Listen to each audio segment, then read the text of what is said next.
Монгол Улсын ерөнхийлөгчийн санаачлагаар уламжлал болгон 5 дахь жилдээ зохион байгуулагдаж, уран зургийн галерейн үзэсгэлэнгийн танхимыг чимсэн Мөнх тэнгэрийн бичиг Монгол бичгийн үзэсгэлэнгээс сүлд хөтөлбөрийн энэ удаагийн дугаарыг бэлтгэн хүргэж байна. Өмнөх жилүүдэд гарч ирсэн үзэсгэлэнт Монгол уран бичлэгийн үзмэрийг дагнан олныг хүртэл болгож байсан бол энэ удаа Монгол бичгийн 1000 жилийн түүхийг харуулan үзэгчдэд хүргэснээр онцлог байлаа. За ингээд Монгол төвний тусгаар тогтнол Монгол хүн байхын утга учирыг илэрхийлсэн Мөнх тэнгэрийн бичиг 2015 үзэсгэлэнг нээж Монгол Улсын ерөнхийлөгчийн хэлсэн үгнээс товчлон хүргэе.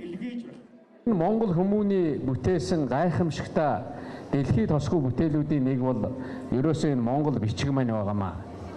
Монгол хүн бай, Монгол бахархалтай бай гэвэл Монгол хүн бүхэн энэ бичгээ хэрэгэлдэг, бичгээрээ бичдэг, хэрэгэлдэг ийм байх явдал бол ерөөсөө Монгол хүнийг, Монгол улсыг, Монгол үндэстнийг тодорхойлох хамгийн гол тодорхойлолт бол энэ одоо Монгол бичгэнд байгаа. Тийм учраас энэ Мөнх тэнгэрийн бичиг гэдэг энэ үзэсгэлэнг одоо жил бүхэн гаргадаг энэ Монгол бахархлын өдрөөр нийт ард иргэдэд таниулдаг энэ одоо соёлыг тээж яваа, бүтээж яваа уран бүтээлчид хүмүүсээ таниулдаг нэг ийм өдөртөө болсон. Нэг 4 зүйл хэвшээд байна. Юм бол дээрээсээ бас эхэлж дадал болж явах ёстой. Монгол улсыг төлөөлж байгаа, гадаад улс орн руу явуулж байгаа бичиг захидал одоо дандаа Монгол бичгээр явдаг болсон байгаа. Энэ бол их сайн үзүүлэлт гэж бодож байгаа. За дээрээс нь Монгол хүн үүсч төрж тэр баяр бэлгэлж авчирдаг түүнийг одоо баталгаажуулсан хамгийн гол одоо гэрчлэгээ болсон төрсний гэрчлэгээг бид нар Монгол бичгээр одоо хэрээл Монгол бичгээр одоо хослуулж бичиж өгж байгаа. За манай оюутан залуучууд сурагчид төгсөж байгаа төгсөлтийн гэрчлэгээг Монгол бичгээр одоо урлаж бичиж ингэж өгдөг болсон байгаа.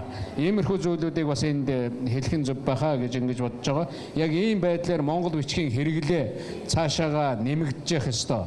Жилд нэг зүйл дээр, нэг юмн дээр Монгол бичгийн хэрэглээ нэмэгдээсэй гэж ингэж бодож байгаа. Тэгээд ямар зүйлүүд дээр нэмэгдэж байгааг та бүхэн одоо энэ үзэсгэлэнгээс харах болноо. Монгол бахархлын өдрийг ганц өдөр тунхаглах бус бүх өдөр байнга үргэлжилж байгаасай. Монгол хүн бай, Монгол бахархалтай бай гэвэл Монгол хүн бүхэн үндэсний бичгийг хэрэгэлдэг, бичдэг байх нь Монгол хүнийг, Монгол улсыг, Монгол үндэстнийг тодорхойлох хамгийн гол тодорхойлт юм. Тийм ч учраас Мөнх тэнгэрийн бичиг гэдэг Монгол бичгийн энэ үзэсгэлэнг жил бүхэн Монгол бахархлын өдрөөр гаргаж нийт ард түмэндээ таниулдаг. Энэ соёлыг тээж бүтээж яваа бүтээлч хүмүүсээ таниулдаг байхын тулд ийм өдөртэй болсон гэдгийг төрийн тэргүүн энд хэлсэн үгэндээ онцолж ирсэн юм а. Өмнө нь Монгол уран бичлэгийн авиаснуудын бүтээсэн зүйлийг дэлгэн харуулдаг байсан бол энэ жилийн үзэсгэлэнд Монгол бичиг яаж бий болсон түүхэнд хэрхэн уламжлагдаж ирсэн бэ гэдгийг харуулах эд үлгийн зөвлөсөгч давхар дэлгэн харуулсан юм а. Зөвхөн Монгол бичиг орчин цаг үетэйгээ хэрхэн зохицож байгаа, цахим ертөнцийн хөгжлийг дагаад компьютероор Монгол бичгийг хэрхэн бичиж хэрэглэж байна вэ? Монгол бичгийг бүх нийтэд түгээн дэлгэрүүлэх төрийн бодлого ямар хэмжээнд байгааг боловсрол соёл шинжилгээ ухааны сайд Ган Төмөр болон Эрдэмтэн судлаач Чойма Монгол Улсын ерөнхийлөгчийн зөвлөх болд нарын хэлсэн үгнээс сонсцгоё. Хуулиараа 6 дугаар ангиас эхлээд Монгол бичиг ордог болсон. Тийм учраас бол хуучин 7 дугаар ангиас ордог байлаа да. Тэгээ 6 дугаар ангиас эхлээд орж байгаа. Энэ хэмжээгээр Монгол бичгийн хичээлийн цаг бол нэмэгдэж байгаа. Ач холбогдол бол өсөж байгаа. Хамгийн гол бидний анхаарч байгаа зүйл бол яг амьдралын нөгөө хэрэглээний дотор байхгүй учраас бид нар бол Монгол бичгийн одоо цахим аппликейшнуудыг олноор нь үйлдвэрлэх шаардлага байна уу да гэж харж байгаа. Нэгвэр хэлбэл хүүхдүүдийн одоо хэрэглээ гэдэг бол ингээл компьютер руу ороход Монгол бичгийн програм байж байгаа, Монгол бичиг дээр тоглоом байж байгаа те. Тэгэхээр энэ хэрэглээ талыг нэгдүгээрт хийж байгаа. Хоёрдугаарт бол мэдээж Монгол бичгээ 100% өөрийн болгох сургалтын арга зүй байгаа л да. Тэр арга зүй хүн яавал Монгол бичгийг яг өөрийн болгоод байна вэ гэдэг дээр манай багш нар бол маш их ажиллаж байгаа. Гурав дахь онцлог бол багш нарын чадвар бол аюул нэмэгдэж байна. Багш нар маань өөрснөө Монгол бичгтээ маш дуртай байна. Нэг хоёр бол багш нар өөрснөө Монгол бичгийнхаа өөрийнхөө ур чадварыг нэмэгдүүлэх чиглэлээр материал их болсон байна. Одоо Монгол бичиг дээрх их сурвалжууд маш ихээр бий болсон байна. Тэр нь багш нарын гарт их амархан очдог болсон байна. Багш нар маань тэрийг маш сайн судалж байна. Тийм учраас бол би энэ цаг нэмэгдлээ. Дээр нь бол янз бүрийн хэрэглээгээр дамжуулж хэрэглээг бид нар хүүхдүүдэд ойртуулж өгч байна. Гуравдугаарт бол багшийн ур чадвар бол сайжирч байгаа. Энтэйгээ уялдуулаад нөгөө арга зүгээ сайжруулад явах юм бол Монгол бичгээ бид нар 25 он гэхэд монголчууд бичиж сурна гэдэгт бол итгэж байгаа. Монгол бичиг гэдгийг бид нар хүмүүс ойлгохтон дээрээс нь доош нь бичдэг, За сонин содон олон янзаар урлан бичдэг гэж ухаарад байдаг.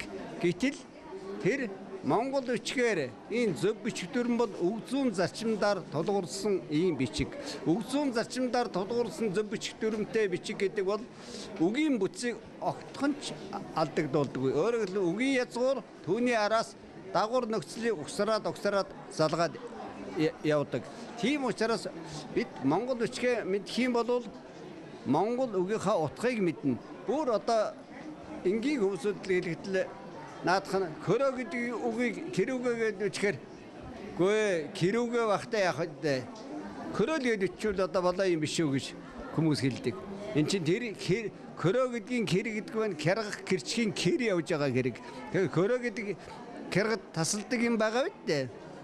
За энэ мэтлэнгээр бол энэ үгийн язгуурыг одоо тодолдог.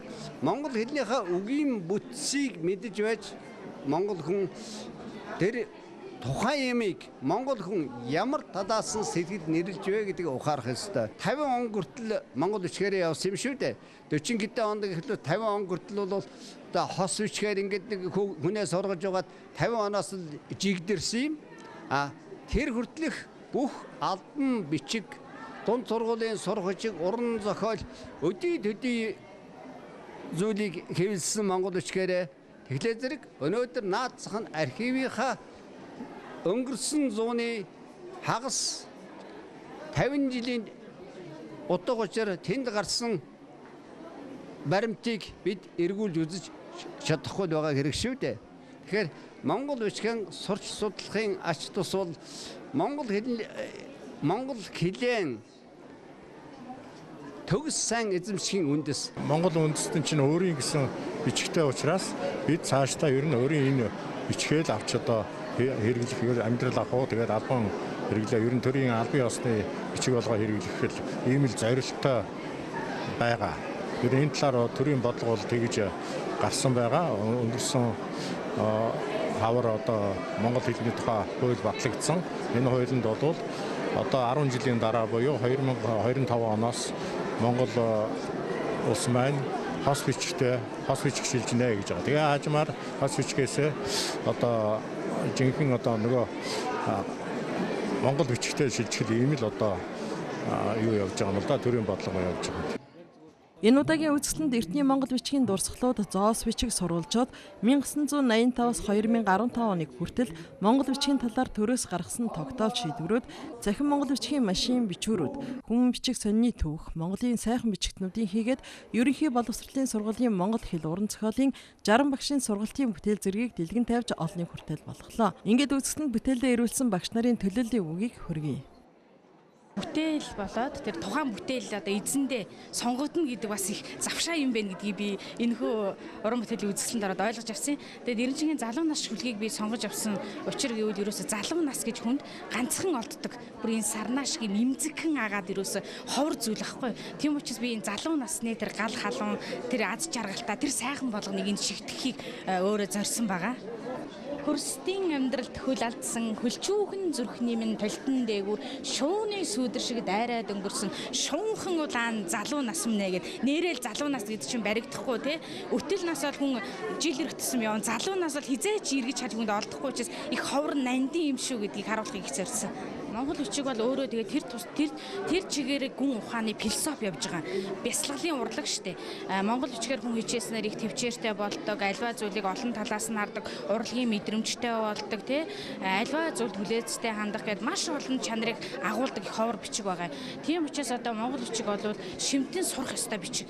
Тийм учраас сүүлийн үед манай монголчууд их анхаардаг болсон байна. Тийм учраас ерөнхий жилэгд орж байгаа энэхүү үйл ажиллагааг зохион байгуулж ивэн тэтгэжтэй. Дээр нь Ганбаатар бичиг соёлын Ганбаатар маань бидэрд одоо оюун ухаан хөдөлмөрөө ингээд заасны үр дүнд бидний ингээд бүтээл ингээд төрөн гарч байгаа. Мөнх тэнгэрийн бичиг 2015 одоо уран бичлэгийн үзэсгэлэн биерэн бичлэгийн тгийн хэлбэрээр оюун түлхүүр нэрд шастрыг одоо бичсэн байгаа. Тэгээ миний бүтээл болохоор ийм гурвалсан одоо төрөлтэй хэмжээний хувьд гэх юм бол 3 м гарантай, өргөн нь 60 см урттай юм бүтээл байгаа. Тэгээд энэ бүтээл маань болохоор хаан хүний одоо эхнэрээ гэргийг албатаа хөвгүүд одоо яаж одоо хэрхэн одоо захирах тухай одоо юм өгүүлсэн байгаа. Тэгээд энэ бүтээлээ болохоор одоо Монгол Улсын ерөнхийлөгчд одоо бэлэглэх болсондоо бас их баяртай байгаа. Тэгээд энэ мөнх тэнгэрийн бичиг бол энэ жил их онцлогтой зохиогдож байгаа. Өмнө нь болохоор биерэн бичлэгийн одоо каллиграфчид бол сонирхдаг хүмүүс оролцдог байсан бол энэ жил болохоор ерөнхий боловсролын сургуулийн 60 багш энэ одоо үзэсгэлэнд оролцож байгаа. Энд болохоор бичиг соёл уран бичлэгийн холбооноос зохиосон сургалтанд ерөнхий боловсролын сургуулийн монгол хэлний багш нар суугаад одоо гаргасан бүтээлээр оролцож байгаа юм онцлогтой. Гэх юм бол соёлын өвийг одоо тээх, одоо түгээх, одоо өвлүүлэх тийм одоо үүрэгтэй байдаг. Тэгээ монгол бичиг бол одоо өөрөө одоо хэл соёл хоёр одоо адилхан. Монгол бичгийг одоо бичгэд бол тэр одоо биелгээ хийж байгаа, бүжгэлж байгаа юм шиг одоо ийм урагшаа хашаа цацлага одоо юмнууд нь гарсан байдаг. Энүүгээр бас их онцлогтой байдаг. Тэгээ монгол бичиг ер нь бичээд суухад бол ер нь их тайван, олон зүйлийг эргцүүлэхэд одоо төс болдог. Тэр олон зууны монгол бичгийг сонгодог бичгийн хэлээр найруулсан тэр сайхан өгийн сан найруулгын ямиг өнөөдөр бид өвлж чадаагүй монгол бичгээ мэдэхгүй харгаагаар нөгөө талаас социализмын гэдэг хэдэн 10 жилд бас нэг буруутай. Яагаад гэвэл шинэ үсэг аваад кирилл бичгийг аваад түүнээс хойш хуучин бүх уран зохиол монгол бичгээр байгаа ямиг кирилл үсгээр хөрвүүлж хэвлэхийг энэ хоцрогдсон хуучин феодализмын үзэл судал таарахгүй гэд тухайн үеийн шүүлтүүрээр хэвлдэггүй байсантай бас холбоотой ийм зүйл юм аа. Тэгэхээр монгол бичгийн сурн мэднэ гэдэг бол монгол хүн байх, монгол орон бахархахын гол сум. Нөгөө талаас монгол тусгаар тогтнолын бас сүмэн юм шүү. Одоо 80 оноос 30 жил бол монгол бичгийн төлөө дунд сургуулийн бүх монгол бичгийг зохиож хийж явлаа. Одоо олон дүмэн зарсан тойл бичиг энэ бүх зүйлийг хийж байсан энэ маань нэлээд хэсэг нь бас өнөөдөр олон дүмэнд харагдаж байх шиг байна. Манайх бол Чойл усан жив багшийн нэрмжит хэл иргэншлийн дээд сургууль. За энэ сургууль маань байгуулагдаад одоо 23 дахь жилдээ хичээллэж байна. За энэ сургууль маань юу гэхээр Монгол хэл бичиг соёл түүх гэсэн энэ одоо агуулгаар тусгай программын дагуу хичээллдэг. За энэ төгссөн оюутан сурагчид бол монгол хэл, монгол бичиг, уран зохиолын багш, монгол хэл бичгээ мэддэг, англи хэл, япон хэл, хятад хэлний орчуулагч бэлддэг ийм сургууль байгаа юм. Зөвхөн энэ дээр нэмж хэлэхэд сүүлийн үед энэ хуулийн дээд сургуулиуд байна. Багш бэлтгэдэг сургуулиуд бол дандаа монгол бичгээ үздэг. Харин одоо ихтэй сургуулиудын дотор бол хуулийн дээд сургууль, тэрвэтийн хэл, бусад мэрэгжлийн одоо ангиуд нь ихтэй сургуулиуд бол заавал монгол бичиг үзэж байвал одоо төрийн албаны шалгалт өгөөд тэгээд төрийн албанд ажилласан ч гэсэн олон хүмүүстэй харилцсан. Ингэж хэдий ч нэ хүмүүстэй харилцах тусам монгол бичгийн маань хэрэглээ өсөж нэмэгдэнэ гэдэгт би итгэлтэй байна. Монгол бичиг маань бидний түүх, соёл, иргэншил, ёс заншил, оюун сэтгэлийн гайхамшиг төв дурсгал болж хүмүүн төрөлхтний утга соёлын салбарт байр суурьа хадгалсаар ирсэн мэлээ. Бидний өвөг дээдэс ямар их бичиг үсгийн соёлтой байсан түүнийг хичнээн удаан хадгалж өнөөгийн бидэнд өвлөлснийг үзэсгэлэн тавигдсан бүтээлүүд илтгэн харуулж ирсэн юм а. Монголчууд түүхийн хөгжлийнхаа урт хугацаанд 10 гаруй бичиг үсгийн тогтолцоог бүтээж бодол оюунаа илэрхийлэн дэвтэрлэж ирсэн түүхтэй ард түмэн. Тэдгээрийн дотроос монгол бичиг бол олон монгол хэл аялгуудныг нэгтгэж чадсан монголчуудын оюуны ойхманлаа болсон бахархал. Тиймээс ч Монгол Улсын ерөнхийлөгч Монгол бичгийн албан хэрэглээг нэмэгдүүлэх зорилгоо 2010 онд гаргасан билээ.